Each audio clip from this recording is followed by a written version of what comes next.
On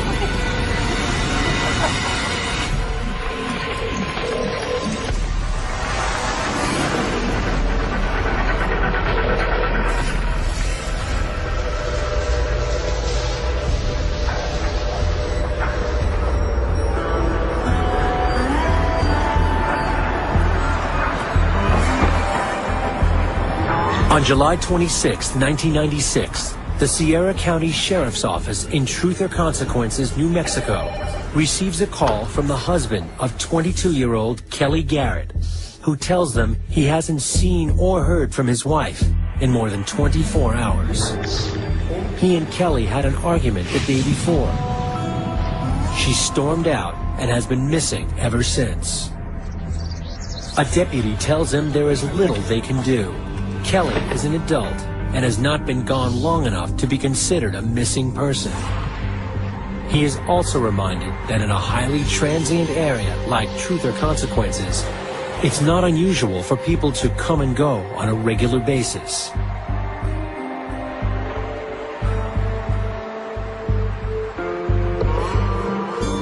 There's two towns. The city of Truth or Consequences, which is a very small town. Directly adjacent to it is the village of Elephant Butte. And Elephant Butte exists primarily because of the man-made reservoir there. But this little town kind of sprang up around it, just like any town will spring up around a large body of water in the middle of the desert. Maybe 1,500 people live here year-round. It's a real popular tourist attraction on holidays, upwards of 100,000 to 150,000 people that come to this lake. It's gorgeous. It's truly God's country. You can see for 50 miles in all directions. The sunsets are killer sunsets. There's lots of space. There are older people who have retired and are looking for good weather, looking for sunshine, and a nice place to settle down. But this area has attracted a lot of folks with probably shady past. Maybe some of them want to start over and redeem themselves. Maybe other people want a new place to hang out and continue to do drugs and violence.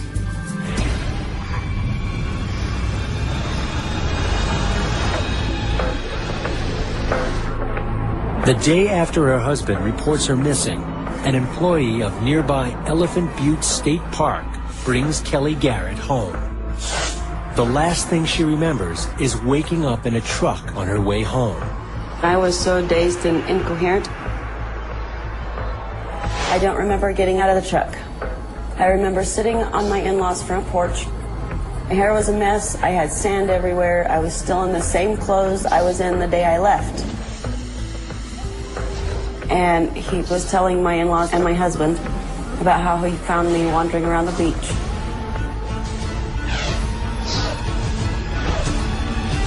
He took me to his house and gave me bread and water. Then he took me home. Kelly tries to recall the events of the past 2 days since her husband last saw her. We had gotten in a fight. I left and went to a friend's house. There was a bunch of friends that we all just decided we were going to all go play pool. So we went to a bunch of different bars, and we ended up out at Blue Water Saloon. Up until we got to Blue Waters, I had not been drinking at all.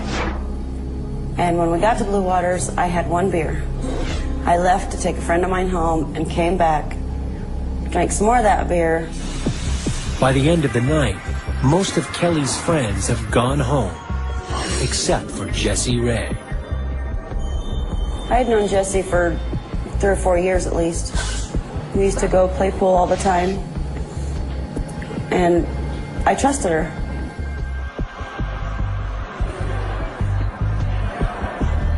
Suddenly, Kelly starts to feel dizzy and asks Jessie for a lift home. Jessie decided she was too drunk to take me back home. I remember telling her to take me to a friend of mine's house. And she said she could do that. I don't remember walking out the door. I don't remember the ride. I think I remember getting off at Jamie's house and walking around, but I couldn't find her house. So, I don't remember.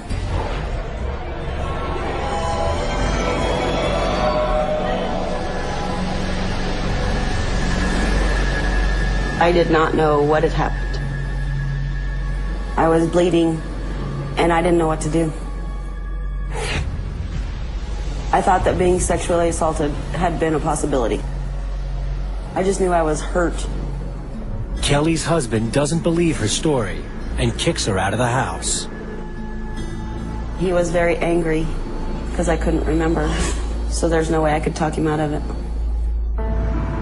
With nowhere to go, Kelly asks the park employee to drop her off at a friend's house until her memory comes back and she can figure out what to do next.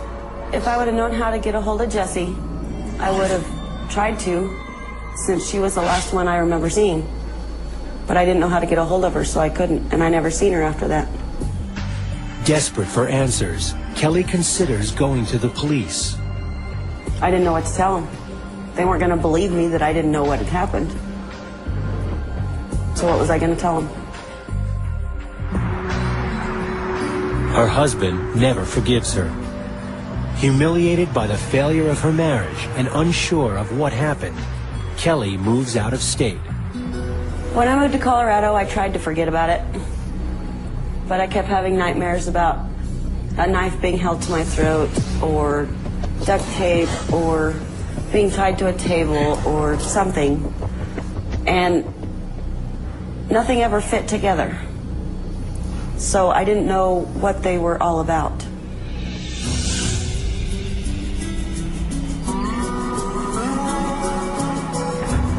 Almost a year after Kelly Garrett vanishes and reappears, on July 7, 1997, the Sierra County Sheriff's Office gets a visit from the mother of 22-year-old Marie Parker. She tells officers she hasn't heard from her daughter in days. Marie Parker didn't live here for very long. She spent a lot of time on the streets. At one point, she borrowed a tent and took her daughters down to Elephant Butte Lake, and she was living out of a pup tent on the lake. Police put out an APB for Marie's car and check out some of her known haunts.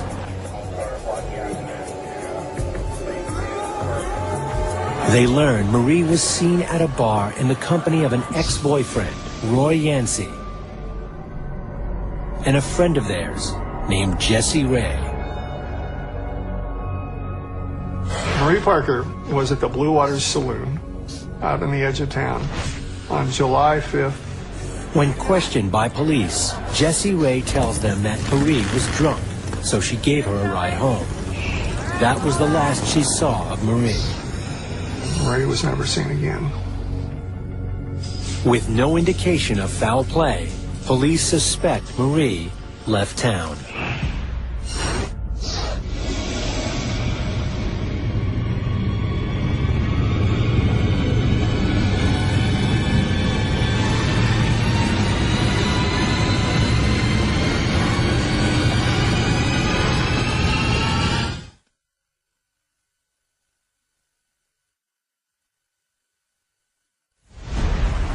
From July 1996 to July 1997, two young women vanished shortly after being spotted in local saloons in Elephant Butte, New Mexico.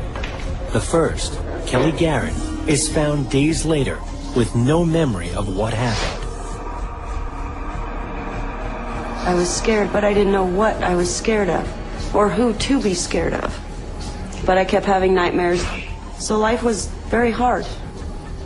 Carried a gun for a long time. Police suspect the other woman, Marie Parker, left town. Marie Parker was offered her a ride home, and she took it and was never seen again. Both women were last seen in the company of locals Dennis Roy Yancey and Jesse Ray. Both also frequented the Blue Waters Saloon. The Blue Waters Saloon was just a typical saloon. People who maybe had a long, boring day in town would get together with their friends and down a few beers and shoot some pool and have a good time. And like many bars, some merely come to escape sadness in their lives. Jessie Ray is a regular at the Blue Waters. She has a powerful personality. She was a biker. She had relationships with women. She's very social and outgoing.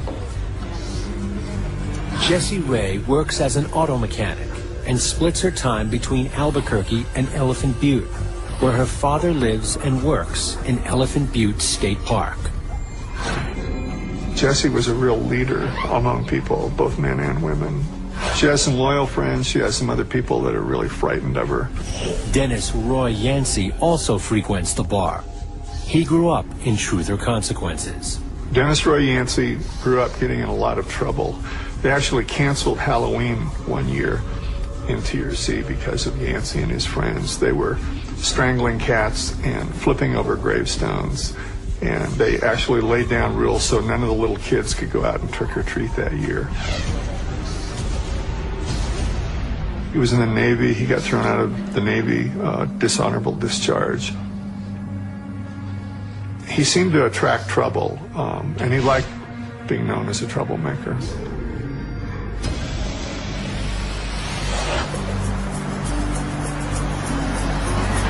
Shortly after Marie Parker's disappearance, 37-year-old Cindy Hendy joins the Blue Waters scene.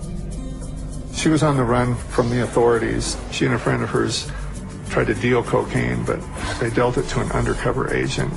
So she ran away from Washington State. Cindy Hendy's background up in Monroe, Washington was horrific at best. She was molested by her stepfather when she was 11 years old and told her mother, and her mother chose to believe her husband rather than her daughter and kicked Cindy out of the house. She grew up to be violent, and she didn't appear to feel bad about anything. She was 105 pounds of pure muscle, and several of her old friends and ex-boyfriends told me that she could beat up a 250-pound woman in a bar. She also beat up a few men during her time. It's not long before Hendy falls in with Jessie Ray and Roy Yancey and starts making waves in town. Cindy Hendy had a couple of different boyfriends down here, and she'd always get in violent fights with her boyfriends, and she got thrown into jail for a few days, and she was on a work release program out by Elephant Butte Lake.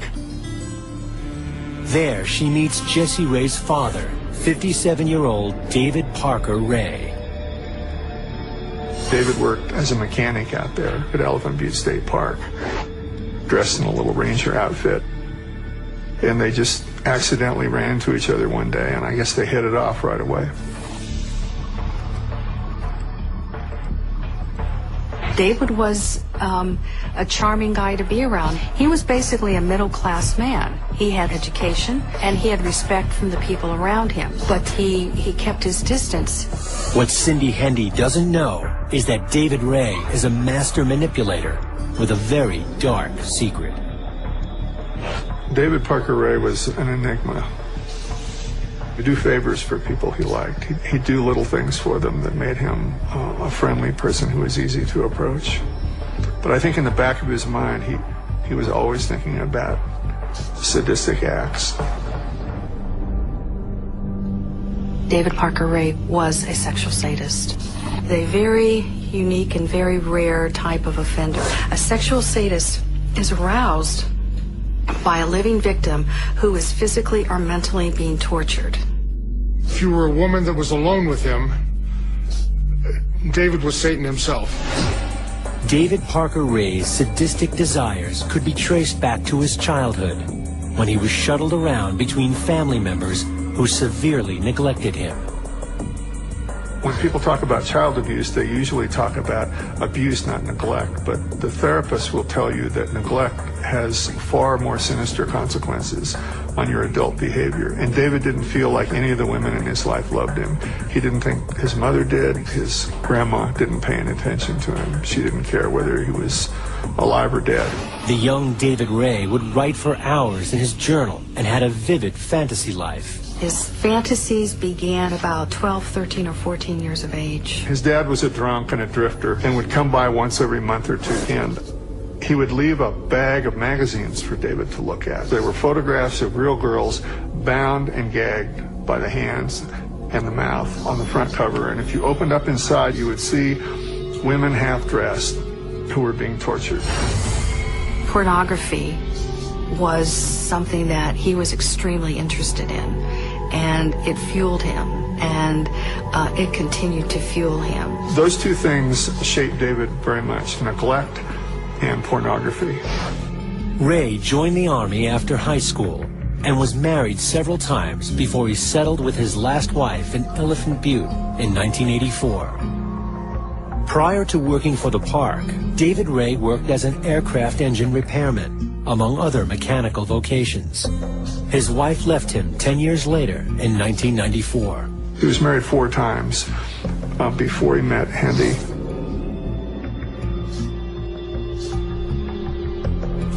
The only constant throughout David Parker Ray's life has been his devotion to his sadistic perversions. David Ray liked to see himself as a victim of a terrible curse that was growing completely out of control. There's a point in David Parker Ray's life where he crossed the line. A sexual sadist whose fantasies will more than likely involve the victim's response to that infliction of physical or emotional pain may feel that, hey, this isn't enough. I want to try with non-consenting partners. I want to really make this real. With the help of his daughter Jessie and Roy Yancey, David Ray has been kidnapping and torturing women for years. David's life revolved around this sadomasochistic sexual torture, and I think that he surrounded himself with people that he felt would be of benefit to himself somehow. He could control them, he could manipulate them, and they could get him what he needed or help him get what he needed. David Ray was God, basically, to his daughter Jessie, to his buddy Yancey. To get your followers to do things like that indicates how much power you have over them. And a bar like the Blue Waters Saloon is the perfect place to find vulnerable people on which to carry out his fantasies. David understood that people he oftentimes surrounded himself with used drugs and alcohol, and that was a good thing for David because he could at least feel more comfortable that they may not remember a lot of things about what happened the night before. In January of 1999, Cindy Hendy moves in with David Parker Ray. I think Cindy Hendy helped to normalize the appearance of David Parker Ray. If he had a woman in his life, people would not look at him immediately as some scary guy who could be involved in something so criminal. The two are drawn to each other because of their similar sexual appetites. Sexual sadists, because of the violence of their behavior, the extreme of their behavior, it would be very hard for them to find quote-unquote a soulmate. But I think that Cindy was enamored with him. Cindy Hendy was into kinky sex most of her life. So when she came to New Mexico and met David, it was kinky sex on a whole different level. I think she was into it. Cindy was aware of David's sexual interests, and the connection between the two is probably very complicated and very involved. And I would also suggest that Cindy Hendy underestimated David Parker Ray. Hendy was loud and funny, and David was shy and quiet. And they say that opposites attract, so maybe that had something to do with it. 1 month after moving in with David Ray, invites her friend Angie Montano over for a visit.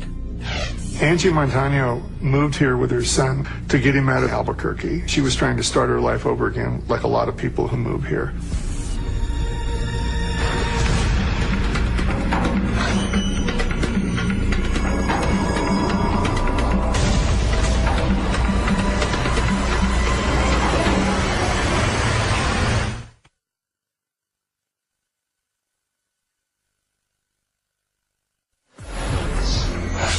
In February of 1999, Angie Montano unwittingly walks into a world of trouble in Elephant Butte, New Mexico.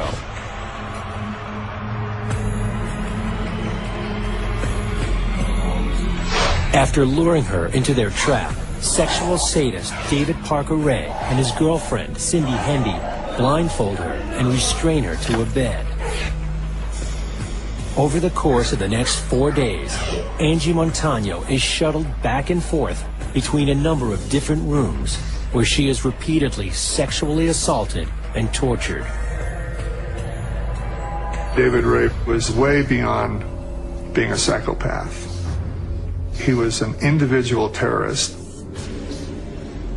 A sexual sadist can be one of the most violent criminals because their sexual interests can result in so much damage to the victim. They will go to whatever extent it takes for them to become sexually aroused. Whatever it takes, whatever they want, anything goes. It does not matter. It does not make any difference. Angie is victimized with cattle prods and electric shocks, as well as a number of homemade and customized sexual devices. Montano was tortured very badly on several different levels. David didn't do things like that quickly. He really made people suffer. Sexual sadists who are acting out, their victims are insignificant to them. I use this analogy. If you got up in the morning and you used a tissue to dot your makeup or shave, and you threw that tissue away, and then you go to work, do you worry about that tissue? Are you concerned about that tissue laying in that garbage can? Are you concerned about what the ultimate fate of that facial tissue is? No. And for some of these individuals, that's how they view their victims. David was a mechanic. He treated human beings as victims like you would treat a piece of machinery. Cindy Hendy assists David Ray in the abuse. According to David, he introduced Cindy Hendy to his torture techniques on a real gentle level because he didn't want to scare her off. And she was apparently challenged by what he did. Sexual sadists can be extremely adept at identifying a woman that they can bring into their criminal behavior. Cindy Hendy, one of her friends down here, saw hand imprints on her butt where David had spanked her. He spotted a true companion, a true sadistic companion.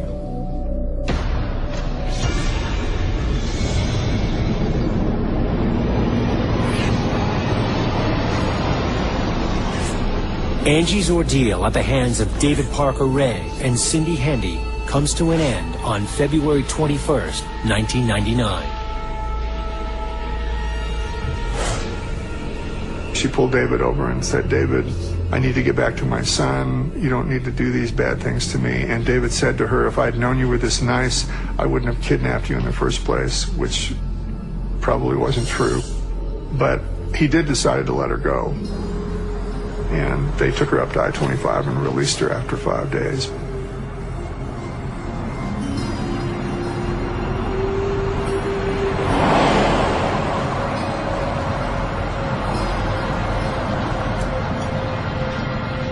While she was on I-25, she was picked up by an off-duty deputy sheriff. She explained to him what had occurred. He wanted to stop at the state police office in Socorro and report the matter. She didn't want to because of things in her past. She was afraid of the police. He believed what she was saying. However, he became suspicious when she refused to report it to law enforcement. The off-duty officer drops Angie off close to where she lives. Less than 48 hours after being released by David Parker Ray, Angie Montano leaves Truth or Consequences for good. Angie went back to Albuquerque. She got out of this town as quick as she could.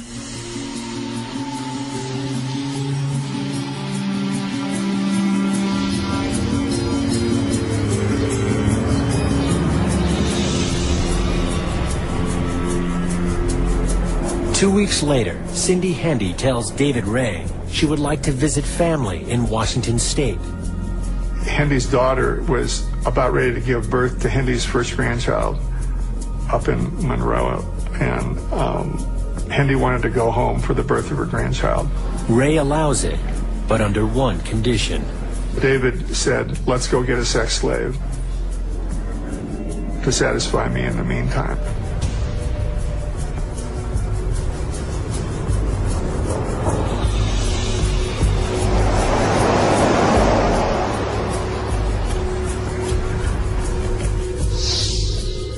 Cindy V. Hill was working as a prostitute in March of 1999 in Albuquerque. David was up there with Hendy, and they tricked her into getting into their little motor home. And then they handcuffed her at gunpoint and drove her south.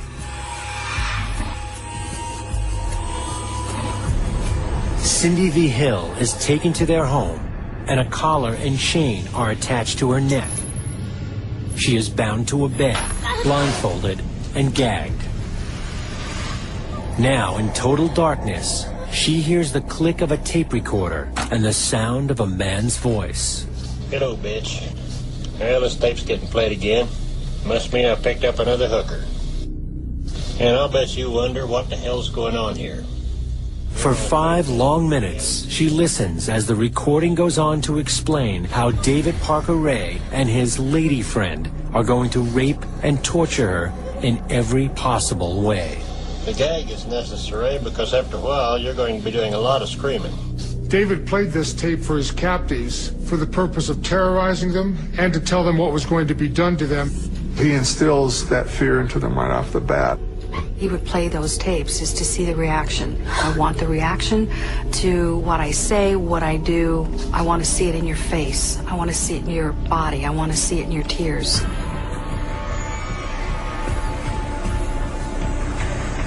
For the next 3 days, Cindy V. Hill is raped and tortured in the home of David Parker Ray and Cindy Handy.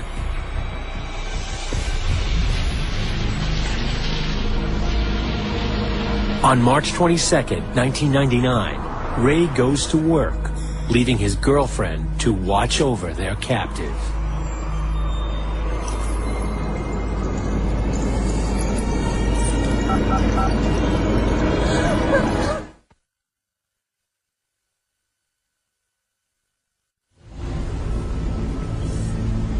After 3 days of being raped and tortured by David Parker Ray and Cindy Handy, on March 22, 1999, 22-year-old Cindy V. Hill is at her wit's end.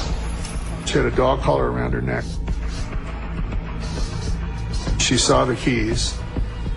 She was by herself. Her guard was David's girlfriend. She was out making tuna sandwiches, I think, in the kitchen. V. Hill saw those keys. The Sierra County Sheriff's Dispatch Center receives a 911 call from 513 Bass Road. Handy heard the commotion in the living room.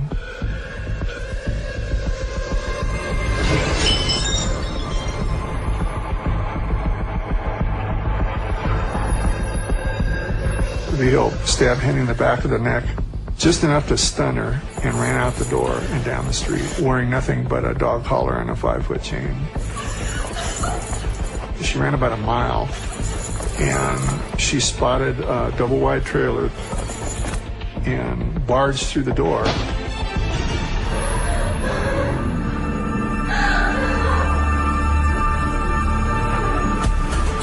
Another call comes into 911, this one from a different address.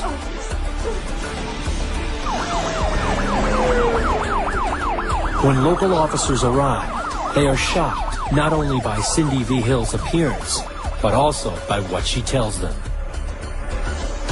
They had responded to a 911 call where a young woman had appeared naked and hysterical, claiming that she had been abducted against her will. Cindy V. Hill tells the police how, for days, she was taken back and forth between rooms in her captor's home and assaulted and tortured in a number of ways.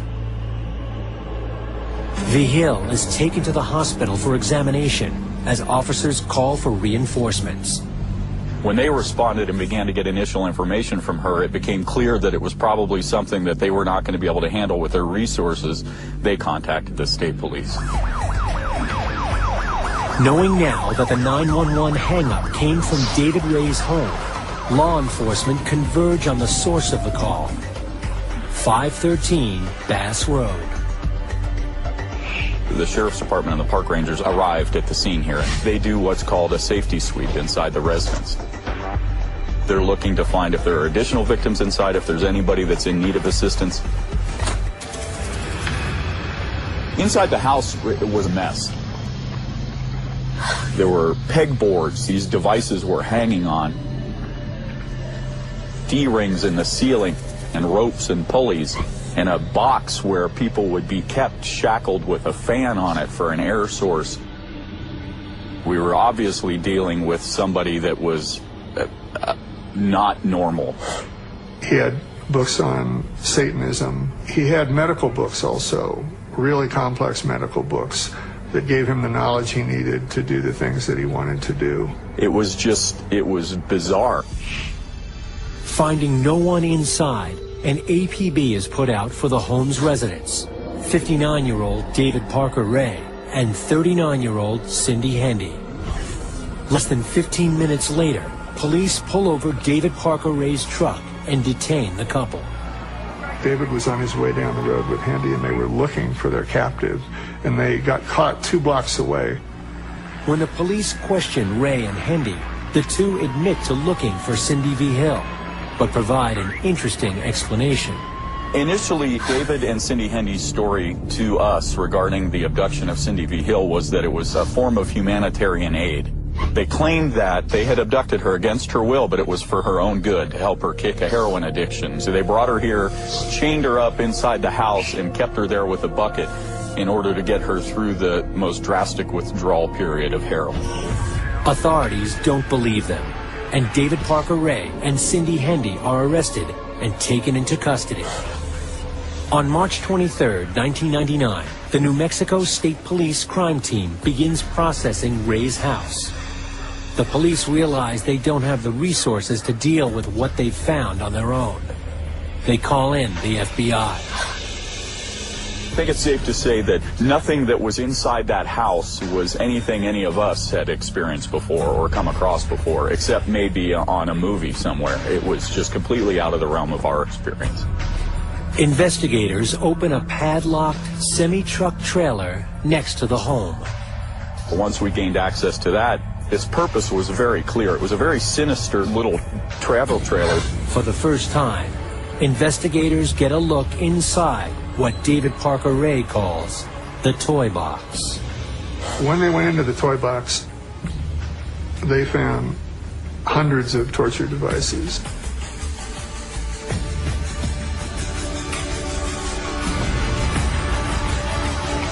They found leg spreaders, soldering irons, chains, rubber ropes. There were intubation tubes, an oxygen tank, just the most bizarre devices I had ever seen. He was a mechanic, and so a lot of these things he designed himself. He had a machine that would shock women's breasts electrically. He would hook up this machine to their breasts and then turn on the power and then increase the power as they screamed for mercy.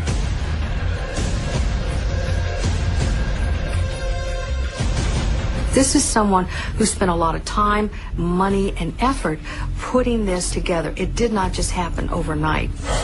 The biggest piece, of course, was the gynecological chair, a big black chair with red straps all over it, where he would tie women down. He had a fancy camera with screens, so he would force the women to watch what he was doing to them. Everything designed to work, everything designed to be readily available, everything designed to torture. It was chilling. So if you went to his property, it was just a little piece of property on the edge of Elephant Butte Lake, And then right in front of his house was the torture trailer. It's hard to believe that nobody ever heard somebody yelling or screaming. He carried out this form of mass torture right in the middle of a retirement community. It was so well organized and there was so much of it, it was clear that this wasn't something that had just been going on for a couple of weeks. It was his little world that he put together after all these years of practice. Sexual sadism develops over a long period of time. It's not something that you wake up with at 60 years of age and begin to experience. It is evolutionary. Working together, the police and federal investigators catalog everything they find on David Parker Ray's property. At any given time during this investigation, there were between 25 and 35 FBI or state police evidence techs here. Along with the FBI, local and national press soon descend on 513 Bass Road. After seeing a story on the news about the arrest, Angie Montano comes forward and provides a detailed statement of her days in captivity. She described essentially the same type of sexual assault, sexual torture, and binding that had been described by Cindy V. Hill. She was in the toy box. She was in there for 3 days. She got it the worst you can get it. On March 30th, 1999, an FBI agent discovers a videotape inside the toy box. The tape shows David Ray with a woman strapped into the chair. Her face is completely bound with duct tape. The unidentifiable woman has an intricate tattoo on her leg. We watched the videotape that had been discovered by the evidence techs from the toy box. The person that was in the tape was not readily identifiable. We knew that she had an ornate and unique tattoo on her leg and felt that that might be sufficient to identify her, or at least help to identify her. So we gave that information to the media. The public outreach works when the FBI receives a call from someone who believes she knows the tattooed victim. The caller is Kelly Garrett's former mother-in-law. She heard it on the news about David Parker Ray and how he had kidnapped Cindy V. Hill. She just put two and two together and realized that he was the one that took me home that day. That's the reason I had been gone for 3 days, was because of David. Investigators traveled to Colorado to interview the possible victim. Then they came up and interviewed me and was asking me all kinds of questions about tattoos and my feet and where I was and if I could remember a certain part of my life. After I showed them the tattoos that I have, they showed me pictures of my tattoos that they had taken off of a video, and I had to identify myself from those pictures. After I seen the pictures that they showed me, everything started to click. So I knew all of my nightmares that I had been having, they weren't just nightmares, they were true. Kelly finally recalls the night at the Blue Waters, where she believes Jesse drugged her drink before delivering her to David Parker Ray. And then I started remembering other things. I remember being at Jesse's dad's house. One of them held a knife to my throat, while the other one put handcuffs on me. Then I remember being tied to a table. They had duct tape on my eyes and mouth. I could see under the duct tape where it had come loose from my cheeks. I could see David walking around. I could see all kinds of sex toys hanging on the walls, posters, whips, and chains.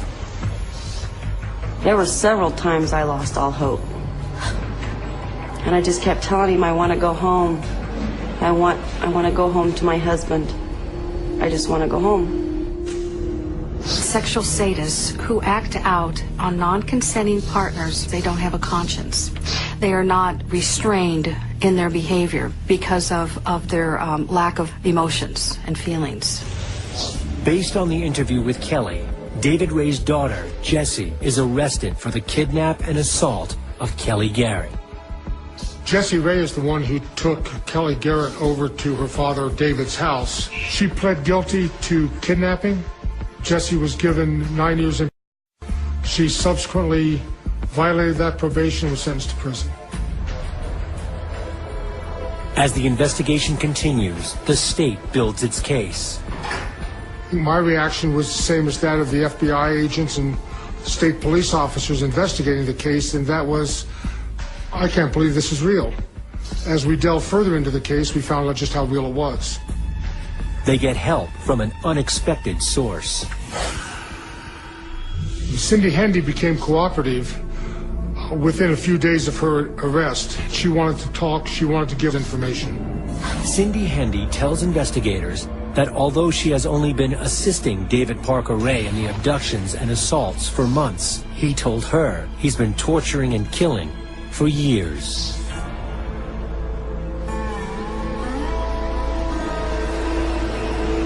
I believe there are bodies here. It remains to be seen whether they're in the lake itself or whether they're in the desert somewhere. But I personally find it impossible to believe that somebody that had developed this behavior to such an extent, he would not be killing people. This is such a vast, rural, and remote area, and this body of water is so large and difficult to search. It's just too convenient a disposal site for bodies for them not to be there. Despite extensive searches throughout the lake and the surrounding desert, however, no bodies are ever found. David worked as a quasi-park ranger, and he knew that area inside out. And there were caves and mines and all sorts of places out there where he could have easily hidden whatever he didn't want to be found and would never be found. Cindy Hendy also says that besides herself and Jesse, David Parker Ray also had help from Roy Yancey. Police pay a visit to Roy Yancey, who surprises them with an unexpected confession. Marie Parker was a missing person in Truth or Consequences. She had been reported missing several years before. Marie Parker had dated Yancey for a little while previously. On the night Marie disappeared, Jesse told her that she'd take her home. It was not until we interviewed Roy Yancey that we finally understood what had happened. Roy Yancey indicated that he and Jesse were involved in taking Marie Parker to David's house. Marie had been abducted, much like Kelly had been, against her will, and that ultimately David, in another measure of control, Roy Yancey had been instructed to kill Marie Parker. And help David dispose of her body. But when Yancey took the authorities out to find her body, David had moved it, so they've never found Marie's body. Roy Yancey pleads guilty to second-degree murder and is sentenced to 20 years in prison. He is up for parole in 2010. Charged with 25 felony counts for her part in the crimes against Angie Montano and Cindy V. Hill, and facing up to 197 years in jail, Cindy Hendy cuts a deal, and on April 6, 1999, pleads guilty to the kidnapping and sexual assault of Cindy V. Hill. Cindy Hendy was given a 54-year sentence. She was sentenced to serve 36 years of that. She'll serve the remaining time on probation upon her release.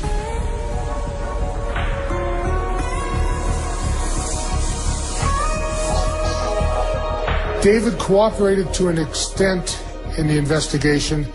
He would talk to investigators and he would describe various sexual acts and various sexual encounters with women, but all in the context of a fantasy world, never admitting that these things actually happened. I get my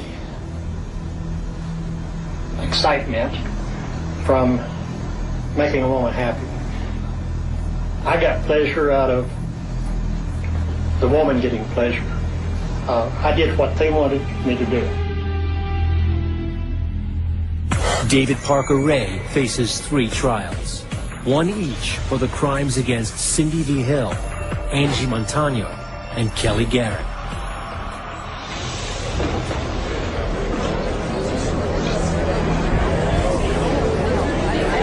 I was scared. I was very scared to testify because I didn't know who was going to believe me.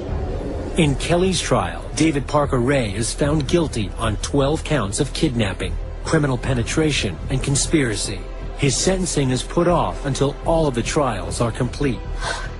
The state then begins its case on behalf of Cindy V. Hill. During Cindy V. Hill's preliminary hearing, I placed an item of evidence in front of her, which was the collar and chain. When that was placed in front of her, she looked at it, stood up in her chair, pointed at David and screamed. She then continued screaming and was escorted from the courtroom to a separate area. Paramedics were called to make sure that she was going to be able to continue. Before the closing arguments, David's attorneys approached the DA. As we were getting ready to rest, David said, "That's enough." In exchange for all charges against his daughter Jessie being dropped and her release from jail, David Ray agrees to plead guilty for his crimes against Cindy V. Hill. The only matters that were not brought against David were the cases involving Angelica Montano. That is because Angelica died prior to these matters going to trial. On September 30th, 2001, David Parker Ray receives the maximum sentence: 224 years in prison for his crimes against Kelly Garrett and Cindy V. Hill. On May 28, 2002, he is transferred to the Lee County Correctional Facility in Hobbs, New Mexico, to serve his sentence. While his paperwork is processed, David Ray is taken to a holding cell, and he slumps over, dead of a massive heart attack. He dies without having officially served 1 day of his sentence. David Parker Ray may be dead, but for many, he is far from gone. This case is a case that gives you nightmares. You try to separate these matters from your personal life. It can't be done. These women were objects to him. He did not care about these women. What he cared about was fulfilling his sexual fantasy. They were nothing to him. Nothing.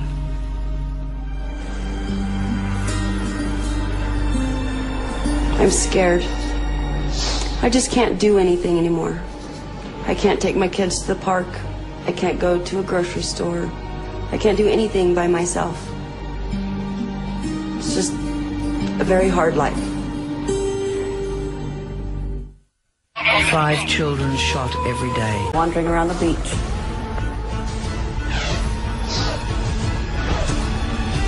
He took me to his house and gave me bread and water. Then he took me home.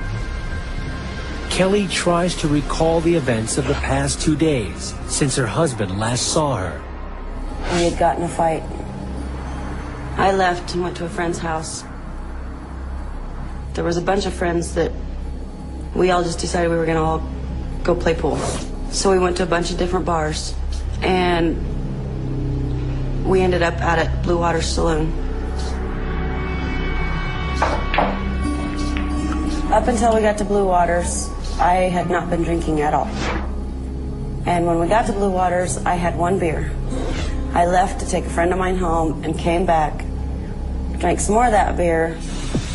By the end of the night, most of Kelly's friends have gone home, except for Jessie Ray.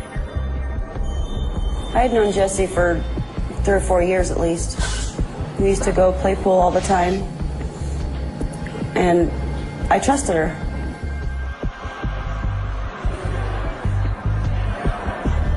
Suddenly, Kelly starts to feel dizzy and asks Jessie for a lift home. Jessie decided she was too drunk to take me back home.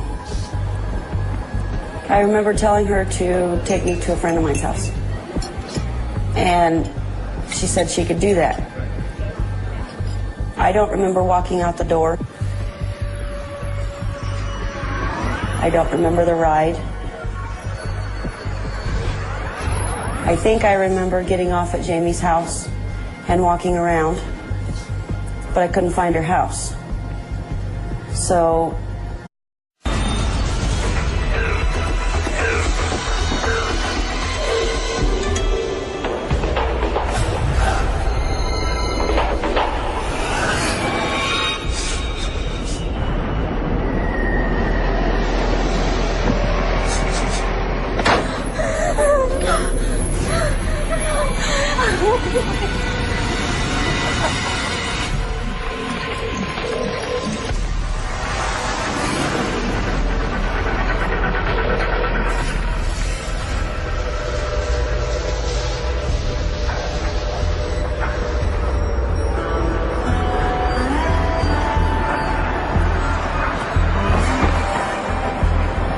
On July 26, 1996, the Sierra County Sheriff's Office in Truth or Consequences, New Mexico, receives a call from the husband of 22-year-old Kelly Garrett, who tells them he hasn't seen or heard from his wife in more than 24 hours.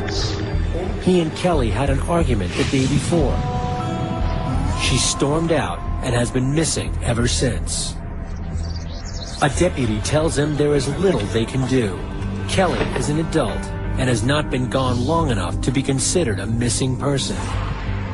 He is also reminded that in a highly transient area like Truth or Consequences, it's not unusual for people to come and go on a regular basis.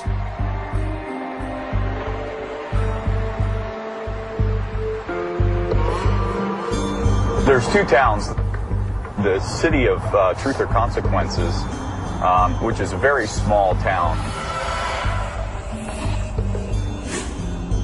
Directly adjacent to it is the village of Elephant Butte. I don't remember.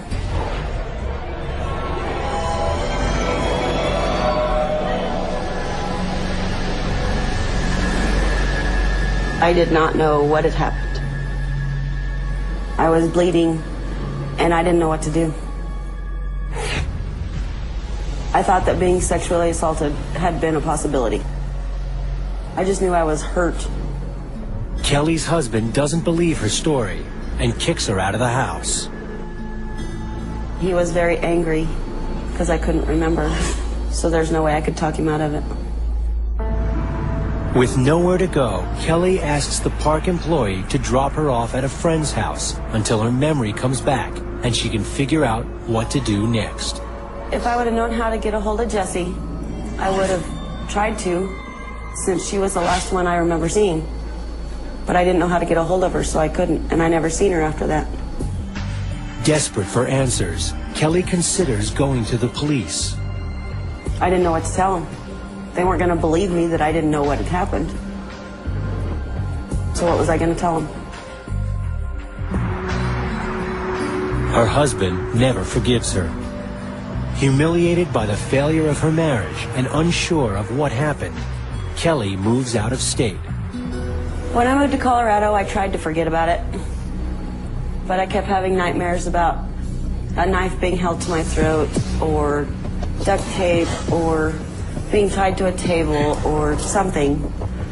And nothing ever fit together. So I didn't know what they were all about.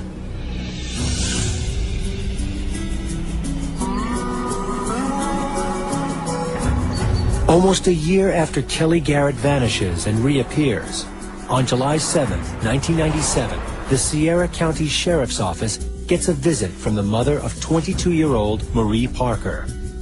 She tells officers she hasn't heard from her daughter in days. Marie Parker didn't live here for very long. She spent a lot of time on the streets. At one point, she borrowed a tent and took her daughters down to Elephant Butte Lake, and she was living out of a pup tent on the lake. Police put out an APB for Marie's car and check out some of her known haunts.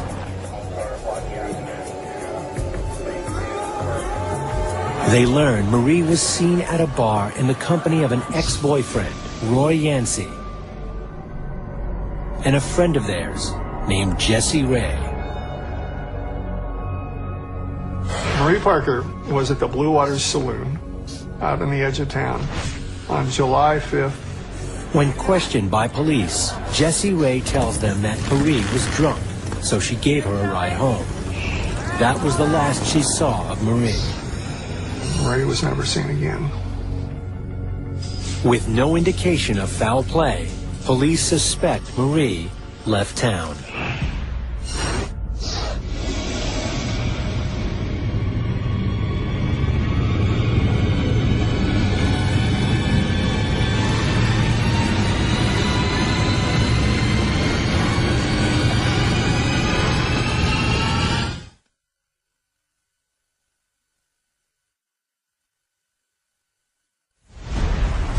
From July 1996 to July 1997, And Elephant Butte exists primarily because of the man-made reservoir there. But this little town kind of sprang up around it, just like any town will spring up around a large body of water in the middle of the desert. Maybe 1,500 people live here year-round. It's a real popular tourist attraction on holidays, upwards of 150,000 people that come to this lake. It's gorgeous. It's truly God's country. You can see for 50 miles in all directions. The sunsets are killer sunsets. There's lots of space. There are older people who have retired and are looking for good weather, looking for sunshine, and a nice place to settle down. But this area has attracted a lot of folks with probably shady past. Maybe some of them want to start over and redeem themselves. Maybe other people want a new place to hang out and continue to do drugs and violence.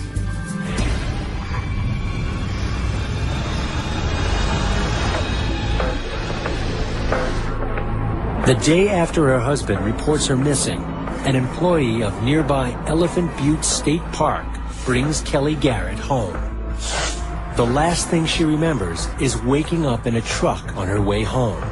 I was so dazed and incoherent. I don't remember getting out of the truck. I remember sitting on my in-laws' front porch. My hair was a mess. I had sand everywhere. I was still in the same clothes I was in the day I left. And he was telling my in-laws and my husband about how he found me